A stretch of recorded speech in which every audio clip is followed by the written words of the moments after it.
Hi friends, welcome to our channel. இன்றைக்கி நம்ம வீடியோவில் என்ன பார்க்க போகிறோம்னா, பாலிட்டியில் குடியுரிமை டாபிக் தான் பார்க்க போகிறோம். குடியுரிமை பார்த்தோம்னா எந்த பகுதியில் இருக்குது அப்படின்னா, பகுதி 2ல் தான் குடியுரிமை பற்றி சொல்லியிருப்பாங்க. என்னென்ன பார்க்க போகிறோம் அப்படின்னா, குடியுரிமையோட விதிகள் பார்த்தோன்னா 5லேருந்து 11 வரைக்கும். குடியுரிமையோட வகைகள் மற்றும் இந்திய குடிமக்களின் உரிமைகள் கடமைகள்லாம் என்னென்னு பார்க்கலாம். குடியுரிமை பெறும் வழிகள் மற்றும் இழக்கும் முறைகள். இந்தியாவில் வாழும் வெளிநாட்டு குடியுரிமைகள் பெற்றவங்க இருக்காங்க இல்லையா, என்ஆர்ஐ, ஓசிஐ, பிஐஓ இவங்கெல்லாம் பற்றி பார்க்கலாம். இந்திய குடியுரிமை திருத்த சட்டங்கள் 2003, 2015 மற்றும் 2019 இந்த என்னென்ன வருஷம் குடியுரிமை திருத்த சட்டம் பண்ணியிருப்பாங்க அப்படின்றதும், சிறப்பம்சங்களும் விதிவிலக்குகளும், உலகளாவிய பூர்வக்குடி சமுதாயங்கள் இதெல்லாம் பார்க்க போகிறோம். குடியுரிமை ஒரு அறிமுகம். குடியுரிமைனா என்ன அப்படின்றத இப்போ பார்க்க போகிறோம். குடியுரிமை என்பது ஒரு குடிமகன் அவர் விரும்பும் காலம் வரையில் அந்நாட்டில் சட்டப்படியாக வசிக்கும் உரிமையை வழங்குறது தான் குடியுரிமை அப்படின்னு சொல்கிறோம். அதாவது ஒரு குடிமகன் இருக்கிறான் அப்படின்னா, அவங்க விரும்புகிற வரைக்கும் இந்த நாட்டில் நம்ம வசிக்கிறோம் இல்லையா, அதுதான் சட்டப்படி நம்ம குடியுரிமை வாங்கிட்டு எங்கே வேணாலும் இருக்கலாம் இல்லையா. அது அவங்க நினைக்கிற வரைக்கும் குடியுரிமை வாங்கிட்டு இருக்கலாம். அதுதான் குடியுரிமை. குடிமகன் அப்படின்னா சிட்டிசன் என்ற வார்த்தை, சிட்டிசன் என்ற வார்த்தை சிவில்ஸ் என்ற லத்தீன் மொழி சொல்லிலிருந்து பெறப்பட்டது. சிவில்ஸ் என்பதன் பொருள் என்னன்னு பார்த்தோம்னா நகர அரசில் வசிப்பவர். அதுதான் அதோட பொருள். ஓகேவா. நெக்ஸ்ட் குடியுரிமையின் வகைகள் பாருங்க. குடியுரிமை 2 வகையாக சொல்லலாம். இயற்கை குடியுரிமை, இயல்பு குடியுரிமை. இயற்கை குடியுரிமை அப்படின்னா பிறப்பால் இயற்கையாகவே பெறோம் இல்லையா, அதுதான் பிறப்பால் பெறது. இயல்பு குடியுரிமைனா இயல்பாக விண்ணப்பித்து நம்ம ஒரு விண்ணப்பித்து அதுக்கப்புறம் ஒரு குடியுரிமை பெறலாம், அது இயல்பு குடியுரிமையில் வரும். இதர வகைகள் வேற என்ன வகை இருக்குது அப்படின்னா, ஒற்றை குடியுரிமைன்னு சொல்கிறோம், இரட்டை குடியுரிமைன்னு சொல்கிறோம். ஒற்றை குடியுரிமை அப்படின்னா தேசிய குடியுரிமையை மட்டும் பெற்றுனா அது ஒற்றை குடியுரிமை. நம்ம ஒரே ஒற்றை குடியுரிமை தானே இங்கிலாந்து நம்ம பெற்றிருப்போம். அப்போ இந்தியா, இங்கிலாந்து மற்றும் பிரான்ஸ் இங்கெல்லாம் பார்த்தோன்னா ஒற்றை குடியுரிமை தான் இருக்குது, ஃபாலோ பண்ணுறாங்க. இரட்டை குடியுரிமை அப்படின்னு பார்த்தோன்னா தேசிய குடியுரிமையை மற்றும் மாநில குடியுரிமையை பெற்றுள்ளது. தேசிய குடியுரிமைன்னு ஒன்று இருக்கும், அந்தந்த மாநிலத்துக்கான குடியுரிமைன்னு ஒன்று இருக்கும்.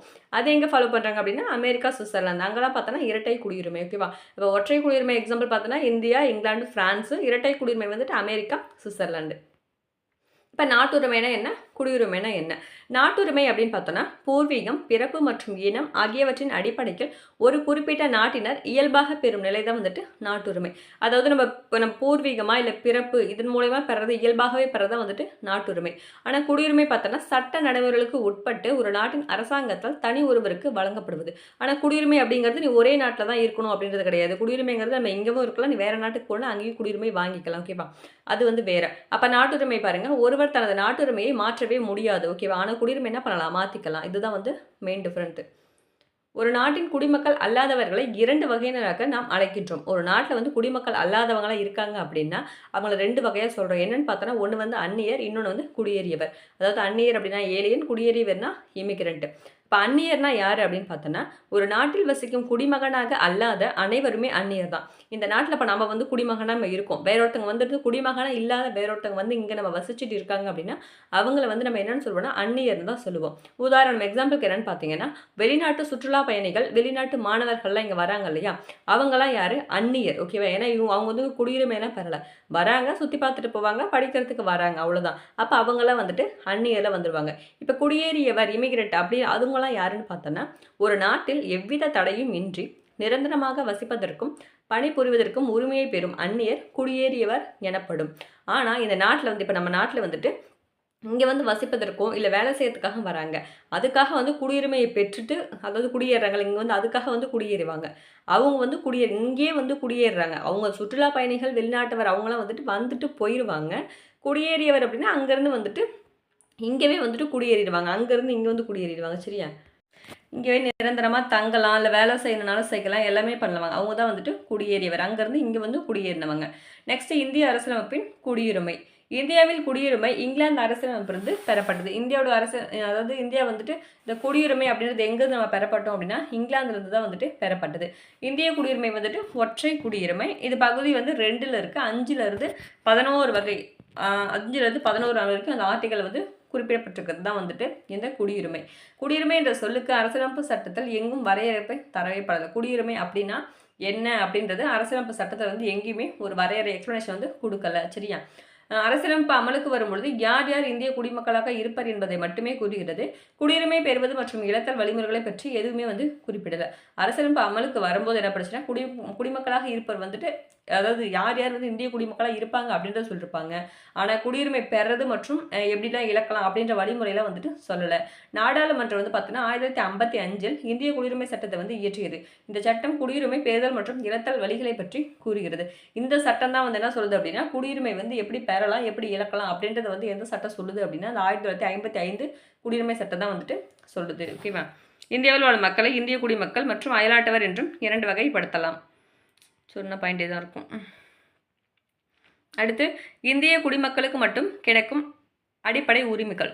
அதாவது இந்தியருக்கு மற்றவங்க வெளியிலேருந்து நம்ம வந்து வாழ்கிறாங்க அப்படின்னா அவங்களுக்கும் வந்துட்டு நமக்கு என்ன கொடுத்துருக்காங்களோ இப்போ உரிமை கொடுத்துருக்காங்க அப்படின்னா அதில் அவங்களுக்கும் பங்கு இருக்கும்.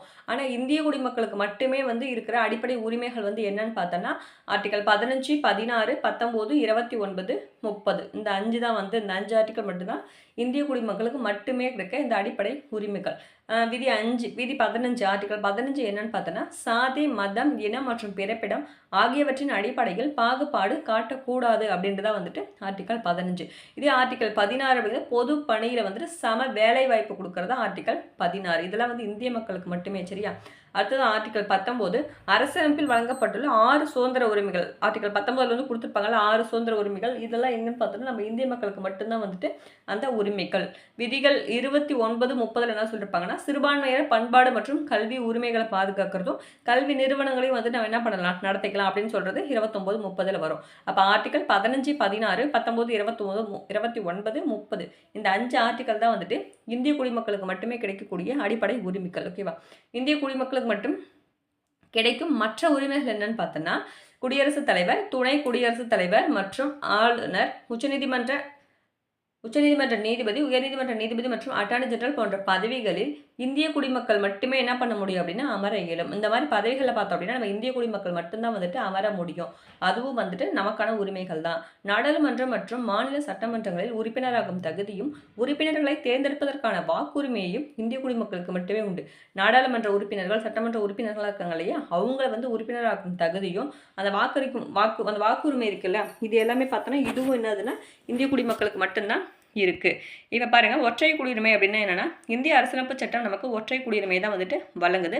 அதுவே இந்திய குடியுரிமை என படிக்கிறது. இந்திய குடிமக்கள் அனைவரும் இந்தியாவில் எங்கு பிறந்திருந்தாலும் வசித்தாலும் மாநில வேறுபாடின்றி குடியுரிமைக்கான அனைத்து அரசியல் மற்றும் குடிமையியல் உரிமைகளை அனுபவிக்கின்றனர். அதாவது நம்ம இந்திய குடிமக்கள் வந்து பார்த்தோன்னா எங்கே பிறந்தாலும் சரி எங்கே வசித்தாலும் சரி நம்ம இந்தியாவுக்குள்ள எங்கே இருந்தாலுமே என்ன பண்ணலாம் அப்படின்னா எல்லா வசதியுமே வந்துட்டு அனைத்து வகையான அரசியல் மற்றும் குடிமை உரிமைகளை வந்து நீ எங்கே பிறந்திருந்தாலுமே பெறலாம். ஆனால் இப்போ இரட்டை குடியுரிமை அப்படின்னு பார்த்தோன்னா தேசத்துக்கு தனியாகவும் அந்த மாநிலத்துக்கு தனியாகவும் பெற்றிருப்பாங்க. அங்கங்கே இருக்கவங்க மட்டும்தான் அந்தந்த உரிமை வந்து பெற முடியும். ஆனால் இந்தியாவில் அப்படி கிடையாது. அதுதான் வந்துட்டு ஒற்றை குடியுரிமை. ஓகேவா? நெக்ஸ்ட்டு இதெல்லாம் உரிமைகள் மற்றும் கடமைகள் தான். அடிப்படை உரிமைகள் மக்களவை தேர்தலுக்கு மாநில சட்டமன்ற தேர்தலுக்கும் வாக்களிக்கும் உரிமை. அதாவது நம்ம உரிமைகள் மட்டும் தான் கொடுத்துருக்காங்க. சரியா? இதெல்லாமே ஈஸி தான். ஒருங்கிணைந்த விரிவாக்கம். அடுத்தது குடியுரிமை தொடர்பான விதிகள் பாருங்கள் 5லேருந்து 11 கொடுத்துருந்தாங்களே. அப்போ குடியுரிமை ஆர்டிகல் 5 அப்படின்னா என்னென்னு பார்த்தோன்னா அரசியலமைப்பு உருவாக்கத்தின் போது குடியுரிமை அரசியலமைப்பு உருவாக்குறாங்க இல்லையா அப்போ இருக்கிறது தான் வந்துட்டு அப்போ இருக்க சொல்லப்படுற உரிமை தான் வந்துட்டு அந்த குடியுரிமை வந்து 5ல் சொல்லியிருப்பாங்க. ஆர்டிகல் 6ல் பார்த்தோன்னா பாகிஸ்தான்லேருந்து இந்தியாவுக்கு குடிபெயர்ந்து வருவாங்க இல்லையா அவங்களோட குடியுரிமை சொல்லிருக்குது ஆர்டிகல் 6. ஆர்டிகல் 7 விதி 7ல் பார்த்தோன்னா இந்தியாவிலேருந்து பாகிஸ்தானுக்கு குடிபெயர்ந்துட்டு திருப்பி பாகிஸ்தான்லேருந்து இங்கேயே வருவாங்க இல்லையா அவங்களோட குடியுரிமை பற்றி சொல்கிறது ஆர்டிகல் 7. ஆர்டிகல் 8 அப்படிங்கிறத இந்திய வம்சாவளி நபர்களுக்கான குடியுரிமை இந்திய வம்சாவளி மூலமாக இருக்காங்க இல்லையா அவங்களுக்கு வர குடியுரிமை பற்றி சொல்கிறது ஆர்டிகல் 8. ஆர்டிகல் 9ங்கிறது இந்திய குடியுரிமை இழத்தல் எந்த மாதிரிலாம் இழக்கிறாங்க அப்படின்றத சொல்கிறது ஆர்டிகல் 9. ஆர்டிகல் 10 வந்து இந்திய குடியுரிமை தொடர்தல். இந்த 5லேருந்து 8 வரைக்கும் சொல்கிறக்கு அந்த ரூல்ஸ் படி வந்துட்டு திரும்பி நம்ம வந்து தொடர்ந்து இந்த குடியுரிமை வந்து தொடர்ந்துட்டு இருக்கலாம் அப்படின்னு சொல்கிறது ஆர்டிகல் 10.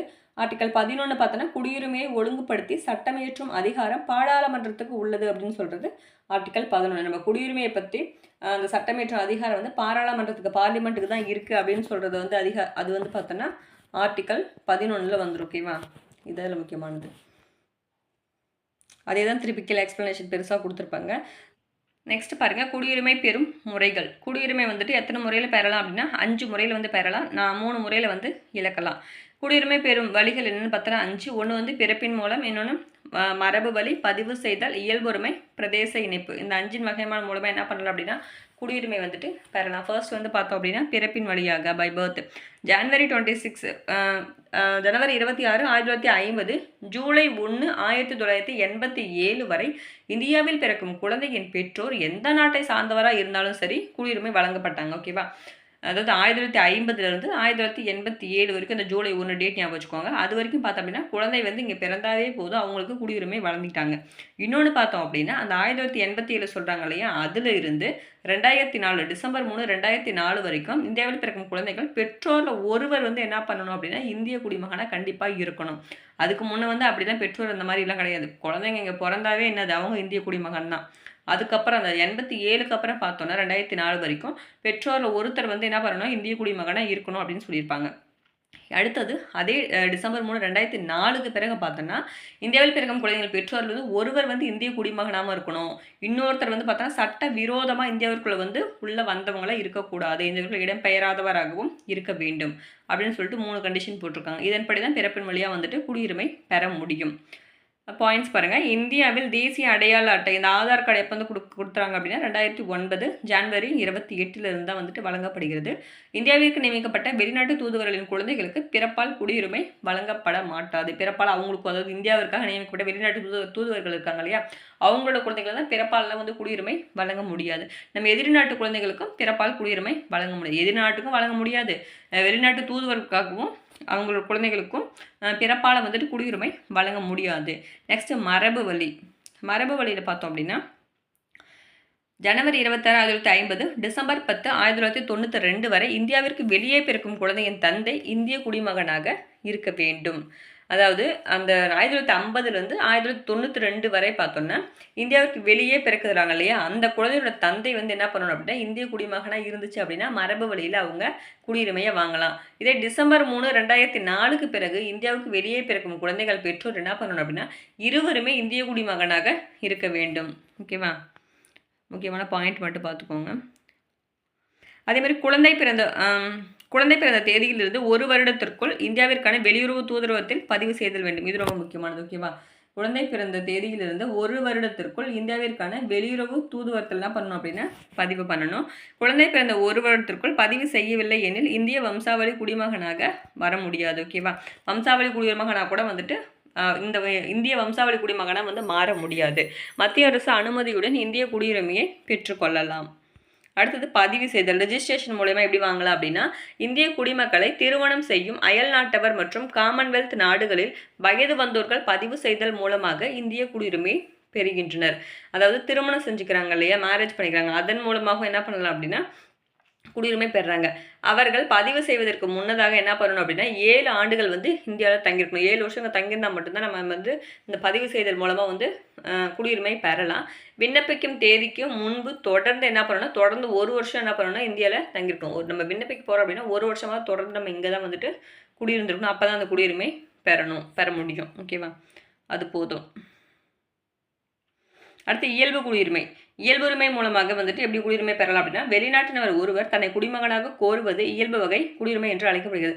வெளிநாட்டவங்க இருக்காங்களே அவங்க வந்து தன்னை வந்து இந்த நாட்டோட குடிமகனாக வேணும் அப்படின்னு சொல்லிட்டு சொல்கிறாங்க இல்லையா, அதுதான் வந்துட்டு இந்த இயல்புரிமை மூலமாக குடியுரிமை வந்து பெறுறது. ஒருவர் விண்ணப்பத்தின் மூலமாக மத்திய அரசு அவருக்கு இயல்பு குடியுரிமைக்கான சான்றிதழை வழங்குகிறது. மத்திய அரசு தான் இந்த இயல்பு குடிமகனுக்கான சான்றிதழை வந்து வழங்குகிறது. எந்த ஒரு நாட்டிலும் குடிமகனாக இல்லாத ஒரு இந்தியர் அவர் வசிக்கும் நாட்டின் குடிமகனாகதை விட தடுக்கும் பொருட்டு இயல்பு குடியுரிமை வழங்கப்படுகிறது. அதாவது எந்த ஒரு நாட்டிலுமே குடிமகனாக இல்லாத இருக்காங்க இல்லையா, அந்த ஒரு இந்தியர் அவர் வசிக்கும் நாட்டின் குடிமகனாகதை வந்து தடுக்கும் பொருட்டு இந்த குடியுரிமை வந்துட்டு வழங்கப்படுறது. எக்ஸாம்பிளுக்கு பார்த்தோம் அப்படின்னா அன்னை தெரசா இருக்காங்களே, அவங்களுக்கு வந்து இயல்பு உரிமை மூலமாக தான் வந்து இந்த குடியுரிமையை கொடுத்துருப்பாங்க. இதுக்கும் சில நிபந்தனைகள் இருக்குது, பார்த்துக்கோங்க. தன் தாய்நாட்டின் குடியுரிமையை துறந்திருக்க வேண்டும். அவங்க நாட்டோட குடியுரிமையை துறந்திருந்தால் மட்டும்தான் இங்கே வந்து நம்ம குடியுரிமையை கொடுக்க முடியும். இந்தியாவில் குறைந்தபட்சம் 12 வருடங்கள் வசித்திருக்க வேண்டும். அப்படி பார்த்தா இங்கே வந்து 12 வருஷமாவது இங்கே தங்கி இருக்கணும், வசிச்சிருக்கணும். வசிச்சுட்டு இருக்கணும். விண்ணப்பிக்கும் தேதிக்கு முன்பு தொடர்ந்து 1 வருஷம் வந்து இந்தியாவுல தங்கியிருக்க வேண்டும். எப்பயுமே விண்ணப்பிக்கிறதுக்கு முன்னாடி 1 வருஷமாவது கண்டிப்பா தங்கியிருக்கணும். ஓகேவா? அட்டவணையில் அட்டவணை 8ல் உள்ள ஏதாவது ஒரு அங்கீகரிக்கப்பட்ட மொழியில வந்து எழுதவும், பேசவும் தெரிந்திருக்க வேண்டும்.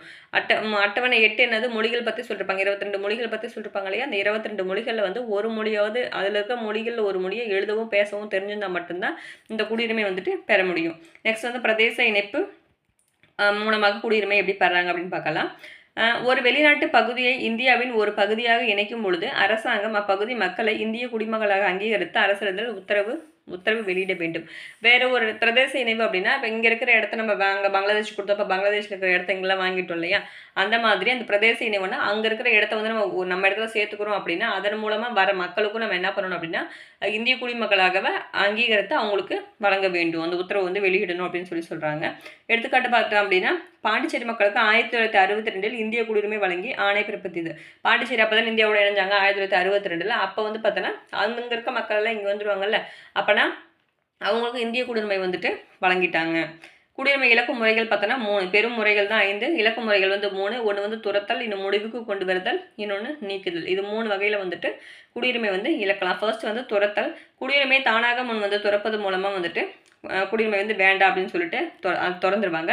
துறத்தல் மூலமாக குடியுரிமை துறந்த குடிமகன் குழந்தை 18 வயது நிரம்பாத இருந்தாலும் அந்த மாதிரி குடியுரிமை வந்து வேணான்னு சொல்லிட்டு திறந்து போயிடுறாங்களே வேணான்னு சொல்லிட்டு அந்த மாதிரி திறந்து போகிறவங்க 18 வயசு நிரம்பலனாலும் இருந்தல்னாலும் அப்புறம் வந்து அப்போ வந்து குடியுரிமை வந்து இழந்துருவாங்க. அப்புறம் 18 வயசு நிறைஞ்ச பிறகு அதுக்கப்புறம் வேணும்னாலும் என்ன பண்ணணும், அடைந்த பின்பு இந்திய குடிமகனாகவும் ஆகலாம். நெக்ஸ்ட் முடிவுக்கு கொண்டு வருதல். வேறொரு நாட்டில் வந்து குடியுரிமை பெறும் பொழுது தாமாகவே இந்திய குடியுரிமை முடிவுக்கு கொண்டு வருகிறது. நம்ம வேற ஒரு நாட்டில் குடியுரிமை வாங்கினாங்கவே இந்த நாட்டில் வந்து குடியுரிமை என்ன பண்ணணும், அது ஸ்டாப் ஆகிடும். இழத்தல் மற்றும் நீக்குதல். இதில் வந்து பார்த்தோன்னா இயல்புரிமை மூலம் குடியுரிமை பெற்ற குடிமகன் கீழ்கண்ட முறைகளில் தன் குடியுரிமையை இழைக்கிறார். இயல்புரிமை மூலமாக குடியுரிமை பெறாங்களே, இப்போ தெரேசா பார்த்தோம்ல, அன்னை தெரேசா இந்த மாதிரி இயல்புரிமை மூலமாக வந்துட்டு வெளிநாட்டில் வந்து நம்மக்கிட்ட குடியுரிமை பெறாங்க. அவங்க வந்துட்டு அவங்களோட குடியுரிமை வந்து எப்படிலாம் வந்து இழக்கலாங்க, எதெல்லாம் பண்ணனா அவங்க திருப்பி வந்து நம்ம குடியுரிமை வந்து இழக்க நேரிடும் அப்படின்னு பார்த்தோம்னா, இந்தியாவிற்கு வெளியே தொடர்ந்து வந்து 7 ஆண்டுகள் வசித்தாலும் இழந்துருவாங்க.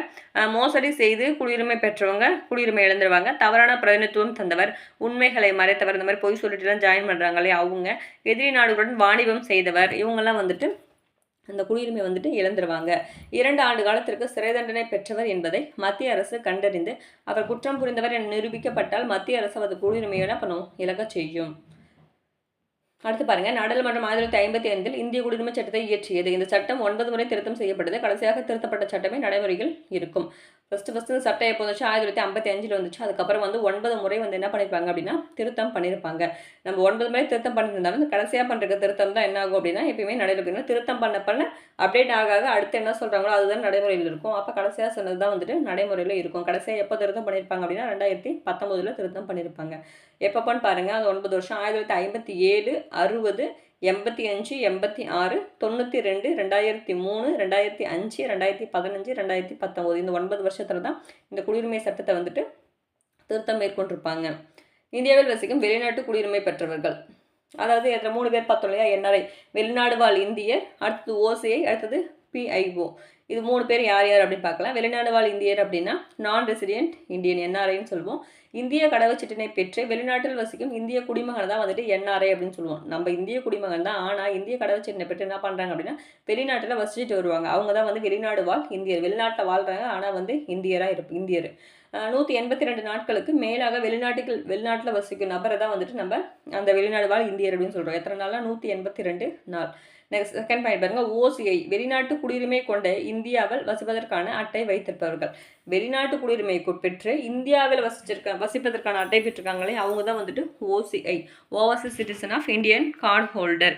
இந்தியாவை பூர்வீக கொண்ட வெளிநாட்டு குடிமக்கள் காலவரையின்றி இந்தியாவில் வசிப்பதற்கும் பணி செய்வதற்கும் ஓசிஐ அட்டையை பெறுகின்றனர். பாகிஸ்தான், பங்களாதேஷை தவிர இந்தியாவை பூர்வீகமாக கொண்ட வெளிநாட்டு குடிமக்கள் இருக்காங்களே, நம்ம இந்தியாவை தான் பூர்வீகமாக கொண்டிருப்பாங்க, ஆனால் வந்து வெளிநாட்டு குடிமகனாக இருப்பாங்க.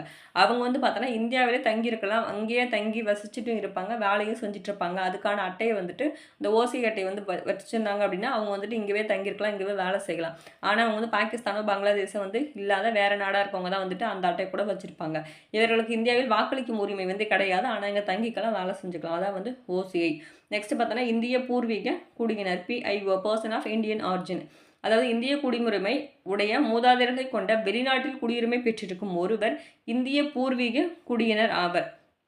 இந்திய குடியுரிமை வந்துட்டு நம்ம பெரியவங்க நம்ம மூதாதையர்கள் இருக்காங்க இல்லையா, அவங்கள கொண்ட வெளிநாட்டில் குடியுரிமை பெற்று வசிச்சுட்டு இருக்காங்க ஒரு இந்திய பூர்வீகன். நம்ம இந்திய பூர்வீகன் தான், ஆனால் அவங்க வந்து வெளிநாட்டில் வசிச்சுட்டு இருக்கிறாங்க. பாகிஸ்தான், பங்களாதேஷ், இலங்கை, பூட்டான், ஆப்கானிஸ்தான், சீனா, நேபாளம் ஆகிய நாடுகள், இந்த நாடுகளை தவிர அவங்க வசிச்சுட்டு இருக்கணும். அப்படி இருக்கவங்க தான் வந்துட்டு பிஐஓ அப்படின்னு சொல்லிட்டு சொல்கிறோம். இந்த வந்து பிஐஓவும் அந்த ஓசிஐ வந்துட்டு ஒரு வருஷத்தில் வந்து ரெண்டையும் ஒன்றா இணைச்சிடுறாங்க. அது ஜனவரி 9, 2015 அப்போ தான் பிஐஓ முறையானது ஓசிஐ முறையுடன் என்ன பண்ணுச்சு அப்படின்னா இணைக்கப்பட்டுருச்சு. இப்போ ஆகஸ்ட் 9 வந்து உலக பூர்வக்குடி மக்கள் நாள் அப்படின்னு சொல்கிறோம். ஆகஸ்ட் 9 தான் நூலக நாள் கூட சொல்லல. அடுத்து செப்டம்பர் 13, 2007 ஐக்கிய நாடுகள் பொது சபையால் பூர்வக்குடி உரிமைகள் பிரகடனம் ஏற்றுக்கொள்ளப்பட்டது. அதாவது பூர்வக்குடி மக்கள் நாள் எதுன்னு பார்த்தோன்னா ஆகஸ்ட் 9. அந்த பூர்வக்குடி உரிமைகள் பிரகடனம் வந்து எப்போ ஏற்றுக்கொள்ளப்பட்டாங்க அப்படின்னா 2007 September 13. Next Pravasi Bharatiya Divas NRI வெளிநாடு வாழ் இந்தியா தினம் சொல்கிறோம் இல்லையா, அதை பற்றின டீட்டெயில்ஸ் பாருங்கள். அதை வந்து எதனால் நம்ம கொண்டாடுறோம், அதுக்கு காரணம் என்னென்னு பார்த்தோன்னா 1915ஆம் ஆண்டு ஜனவரி 9ஆம் தேதி மகாத்மா காந்தி தென்னாப்பிரிக்காவிலிருந்து இந்தியாவிற்கு திரும்பி வரலாற்று முக்கியத்துவம் வாய்ந்த இந்திய விடுதலை போராட்டத்தை தொடங்கிய இந்தியர்களின் வாழ்க்கையை மாற்றினார். இந்த ஜனவரி 9 தான் வந்து நம்ம வெளிநாடு வாழ் இந்தியர் தினம் அப்படின்னு சொல்லிட்டு சொல்கிறோம். அந்த நாள் நம்ம எப்படி சூஸ் பண்ணோம் அப்படின்னா, அந்த 1915 காந்தி வந்துட்டு அந்த ஜனவரி 9 தான் வந்துட்டு இங்கே இந்தியாவுக்கு வந்திருப்பாரு. அந்த நாள் தான் வெளிநாடு வாழ் இந்தியர் தினம் அப்படின்னு சொல்லிட்டு கொண்டாடுறோம். டாக்டர் எல்எம் சிங்வி ஜோசி சிங்வி குழுவின் பரிந்துரையின்படி தான் 2003 இது கொண்டாடப்பட்டு வந்துட்டுருக்கு. எப்போ 2003 கொண்டாடப்பட்டு வந்துட்டுருக்கு. இந்த பிரவேசிய பாரத திவாஸ் அந்த நிகழ்ச்சி பார்த்தோன்னா 2003 கொண்டாடப்படுறோம். அப்போ வந்து பார்த்தோன்னா புதுதில்லியில் வந்து ஃபஸ்ட்டு கொண்டாடப்பட்டது. 2015 என்ன பண்ணால் 2 ஆண்டுகளுக்கு ஒரு முறை தான் கொண்டாடப்படுறாங்க. வருஷத்துக்கு ஒரு முறை கிடையாது, 2 வருஷத்துக்கு ஒரு முறை தான் அந்த என்ஆர்ஐ டே வந்து கொண்டாடப்படுறாங்க. அது எப்போத்துலேருந்து அப்படின்னா 2015 தான் அந்த மாதிரி கொண்டாடுறாங்க. ஆனால் 2003 வந்துட்டு வருஷத்துக்கு ஒரு முறை கொண்டாடி வந்திருப்பாங்க. 2 வருஷத்துக்கு ஒரு டைம்ன்றதான் 2015 கொண்டாடுறாங்க. 18வது வெளிநாடு வாழ் இந்தியர் தினம் அப்படின்றது எங்கே கொண்டாடினாங்க அப்படின்னா நம்ம ஒடிசா மாநிலத்தில் புவனேஸ்வரில் தான், ஒடிசாவில் வந்துட்டு புவனேஸ்வரில் கொண்டாடப்பட்டுச்சு. அதோட கருப்பொருள் என்னென்னு பார்த்தோன்னா, ஒரு வளர்ந்த இந்தியாவின் புலம்பெயர்ந்தோரின் பங்களிப்பு அப்படின்றது தான் இதோட கருப்பொருள். சென்னையில் நடைபெற்ற வெளிநாடு வாழ் இந்தியர் தினம் எப்போன்னு பார்த்தோன்னா 2009 சென்னையில் நடைபெற்றது. இப்போ நம்ம இந்த 18ஆவதுக்கு முன்னாடி நடந்திருக்குள்ள 2023 வந்து எங்கே நடைபெற்றது அப்படின்னா மத்திய பிரதேசில் இந்தூரில் வெளிநாடு வாழ் இந்தியர் தினம் வந்து நடைபெற்றது. சென்னையில் நடைபெற்றது வந்து 2009. இப்போ 2014 தான் 18ஆவது வந்துட்டு பார்த்தோன்னா ஒடிசா புவனேஸ்வரில் நடைபெற்றது. 2023 அதுக்கு முன்னாடி பார்த்தோன்னா மத்திய பிரதேஷ் இந்தூரில் நடைபெற்றுச்சு. அடுத்தது ஓசிஐ பதிவு வந்து ரத்து செய்கிறாங்க. ஓகேவா, அந்த ஓசிஐ பதிவு வந்து எப்படி ரத்து செய்கிறாங்க அப்படின்னா, சில காரணங்களுக்காக மத்திய அரசின் ஓசிஐ பதிவு ரத்து செய்யலாம் என்று சட்டம் கூறுகிறது. சில காரணங்களுக்காக என்ன பண்ணலாம், அந்த ஓசிஐ பதிவு வந்துட்டு ரத்தும் செஞ்சுருவாங்க. ஓகேவா, ஏன் அப்படின்னு பார்த்தோன்னா மோசடி மூலம் ஓசிஐ பதிவு செய்தால், மோசடி மூலமாக அதாவது எப்படி சொல்கிறது, ஏதோ தவறான ரீசன் சொல்லிட்டு ஏதோ நம்ம பொய் சொல்லி சேர்ந்துருந்தாங்க அப்படின்னாலும் அதை வந்துட்டு ரத்து செஞ்சுருவாங்க. பதிவு செய்த 5 ஆண்டுகளுக்குள் ஓசிஐக்கு 2 ஆண்டுகள் அல்லது அதற்கு மேல் சிறை தண்டனை விதிக்கப்பட்டிருந்தாலும், 2 வருஷத்துக்கு மேலே ஜெயிலில் இருந்தாலும் சிறை தண்டனை விதிக்கப்பட்டிருந்தாலும் என்ன பண்ண அந்த ஓசிஐ கார்டு வந்து ரத்து பண்ணிடுவாங்க. இந்தியாவின் இறையாண்மை மற்றும் பாதுகாப்பு கருதியும் அந்த ஓசிஐ வந்து ரத்து பண்ணுவாங்க. ஓகேவா, அதனால காரணம் தான். நெக்ஸ்ட் பாருங்க, இந்திய குடியுரிமை திருத்த சட்டம். எல்எம் சிங்வி கமிட்டி பரிந்துரையின்படி ஜனவரி 2002 குடியுரிமை திருத்த சட்டம் 2003 வந்து இயற்றப்பட்டுச்சு. அப்போ தான் வந்துட்டு அந்த 2003 தான் வந்துட்டு வெளிநாடு வந்து கொண்டாடிருப்பாங்கல்ல. அப்போ தான் இந்தியா காமன்வெல்த் குடியுரிமை சட்டம் 1955 மூலமாக பெற்றது. காமன்வெல்த் குடியுரிமை வந்து இந்தியா எந்த சட்டத்தின் மூலமாக பெறப்பட்டுச்சுன்னா 1955 பெறப்பட்டது. அது எப்போ நீக்கப்பட்டிருப்பாங்க அப்படின்னா 2003 வந்து நீக்கப்பட்டிருப்பாங்க. காமன்வெல்த் குடியுரிமை திருத்த சட்டம் 2003 வந்துட்டு நீக்கப்பட்டாங்க. இது டிசம்பர் 3, 2004 நடைமுறைக்கு வந்துச்சு. ஓகேவா, 2003 வந்து நீக்கப்பட்டுட்டாங்க, 2004 நடைமுறைக்கு வந்துருச்சு. இந்தியாவோட நல்ல நட்புறவு கொண்ட 16 நாடுகளில் வாழும் வெளிநாடு வாழ் இந்தியர்களுக்கு மட்டுமே என்ன பண்ணாங்கன்னா இரட்டை குடியுரிமை வழங்கப்பட்டிருக்கும். ஓகேவா, நம்மளோட சேர்ந்து இருக்கிறாங்க இரட்டை குடியுரிமை பெற நாடுகள் வந்து இருக்காங்க. அவங்களுக்கு மட்டும், அதாவது இந்தியாவோட நல்ல நட்புறவு கொண்ட 16 நாடுகள் வாழும் வெளிநாடு வாழ் இந்தியர்களுக்கு மட்டும்தான் இரட்டை குடியுரிமை வந்து வழங்கப்பட்டிருக்காது. என்னென்ன நாடுகள்னு பார்த்தோன்னா Switzerland, Australia, Canada, England, America, Israel, Sweden, France, Portugal, New Zealand, Greece, Italy, Finland, Netherlands, Ireland, Cyprus நாடு. ஓகேவா? இந்திய குடியுரிமை திரும்பவும் பெறும்பொழுது விசா இன்றி இந்தியாவில் சுதந்திரமாக நடமாடவும் சொத்துக்களையும் வந்து கொண்டிருக்க முடியும். ஓகேவா? இந்திய குடியுரிமை வந்து நம்ம திரும்ப பெறும்பொழுது விசா இருக்கணும் அப்படின்னு அவசியம் கிடையாது. நம்ம சுதந்திரமாக வந்துட்டு இருக்கலாம். சொத்துக்கள் கூட வந்து நம்ம வச்சிருக்கலாம். அரசியல் உரிமை தான் வந்து என்ன பண்ண முடியாதுன்னா பெற முடியாது. அதாவது வாக்குரிமை, இந்த தேர்தலில் நிற்கவோ இல்லை பாதுகாப்பு பணிகள் இந்த மாதிரி சேரவோ இந்த மாதிரி உரிமைகள் தான் வந்துட்டு பெற முடியாது. Okay friends, thank you. இல்லை இதை பார்த்தலாம். 2019 கடைசியாக திருத்திருப்பாங்களே இந்த சட்டம் மட்டும் பார்த்துடலாம். இந்திய குடியுரிமை திருத்த சட்டம் 2019 பார்த்துக்கோங்க. இந்த இக்குடியுரிமை சட்டத்திருத்த மசோதா முதலாக 2016 மக்களவைக்கு நிறைவேற்றப்பட்டுள்ளது. ஆனால் மாநிலங்களை வந்து நிறைவேற்றப்படலை. இப்போ இந்த 2019 சட்டத்திருத்தம் இருக்கு இல்லையா, அதை பார்த்தோன்னா ஃபர்ஸ்ட் எப்போ வந்து மக்களவையில் நிறைவேறிச்சு அப்படின்னா 2016. 16வது மக்களவையின் பதவி காலம் முடிவுக்கு வந்து விட்டதால் இந்த மசோதா என்ன பண்ணுச்சு அப்படின்னா காலாவதி ஆகிவிட்டது. 17வது மக்களவையில் மீண்டும் என்ன பண்ணுறாங்க, அறிமுகம் செய்கிறாங்க. ஓகேவா? 1955ஆம் ஆண்டில் இயற்றப்பட்ட குடியுரிமை சட்டத்தில் அண்டைய நாடான பாகிஸ்தான், ஆப்கானிஸ்தான், வங்காளதேசம் ஆகிய நாடுகளிலிருந்து குடிபெயர்ந்த 12 ஆண்டுகளுக்கு மேலாக இந்தியாவில் வசிக்கும் இந்துக்கள், சீக்கியர்கள், பௌத்தர்கள், சமணர்கள், பார்சிகள் மற்றும் கிறிஸ்தவர்களுக்கு இந்திய குடியுரிமை வழங்கலாம் என கூறப்பட்டுள்ளது. இதில் என்ன சொல்லியிருக்காங்க அப்படின்னா 12 வருஷத்துக்கு மேலே, அதாவது நம்ம அண்டை நாடுகள் இருக்கலையே அந்த பாகிஸ்தான், ஆப்கானிஸ்தான், வங்காளதேஷ் இவங்களெல்லாம் இருந்து அங்கேருந்து நாடுகளிலிருந்து குடிபெயர்ந்த 12 வருஷத்துக்கு மேலே இந்தியாவில் வசிக்கிறாங்கல்ல இந்து, சீக்கியர், பௌத்தர், சமணர், பார்சி, கிறிஸ்துவங்கள், இதில் முஸ்லீம் மட்டும் சொல்லலை, முஸ்லீம் இல்லை மீதி இருக்கலாம் பார்த்துக்கோங்க. இதெல்லாம் வந்துட்டு இவங்களுக்கெல்லாம் வந்து இந்திய குடியுரிமையை வழங்கலாம் அப்படின்னு சொல்லியிருக்காங்க. ஓகேவா? இந்திய குடியுரிமை என்பது இந்திய குடியுரிமை சட்டம் 1955 மற்றும் குடியுரிமை விதிகள் பார்த்தோன்னா 2009 அடிப்படையில் தான் வந்துட்டு வழங்கப்பட்டிருக்காங்க. குடியுரிமை சட்டம் 1955 படி பதிவு செய்து கொண்ட புலம்பெயர்ந்த எவரும் இந்திய குடியுரிமை என்ன பண்ண முடியும் அப்படின்னா பெற முடியும். இந்த மக்களவையில் எப்போ நிறைவேற்றுறாங்க, மாநிலங்கள் எப்போ நிறைவேற்றுறாங்க, இதெல்லாம் பார்த்துக்கோங்க. அதாவது அறிமுகம் மக்களவையில் வந்து பார்த்தீங்கன்னா 2019 டிசம்பர் 9 வந்து மக்களவையில் வந்து அறிமுகம் பண்ணியிருப்பாங்க. மாநிலங்கள் வந்து ஒரு நாள் விட்டு அடுத்த நாள், அதே மாதிரி டிசம்பர் 11 அறிமுகம் பண்ணியிருப்பாங்க. அறிமுகப்படுத்தியவர் யார் மக்களவையில் அப்படின்னு பார்த்தீங்கன்னா அமித்ஷா, உள்துறை அமைச்சர் தான் வந்து அறிமுகப்படுத்தியிருப்பாங்க. மாநிலங்கள் ஆதரவு வந்து 125 உறுப்பினர்கள். ஓகேவா? இதெல்லாம் தேவையில்லை. குடியரசுத் தலைவர் ஒப்புதல் வந்து எப்போ பண்ணாங்க அப்படின்னா 12/12/2019. ஓகேவா? டிசம்பர் 12 வந்து குடியரசுத் தலைவர் வந்து ஒப்புதல் பண்ணியிருக்காங்க. இது வந்து ஜனவரி 10 2020 விதிகள் இல்லாமே நடைமுறைக்கு வந்துருச்சு. ஆனால் மார்ச் 11 2024 தான் விதிகளுடன் முழுமையாக நடைமுறைப்படுத்தப்பட்டது. இப்போ கடைசியாக எப்போ நடைமுறைப்படுத்துறாங்க அப்படின்னா மார்ச் 11 2024 தான் வந்துட்டு நடைமுறைப்படுத்தப்பட்டிருப்பாங்க. அவ்வளோதான் 2019 இந்த குடியுரிமை திருத்த சட்டம். ஓகேவா? Okay friends, thank you.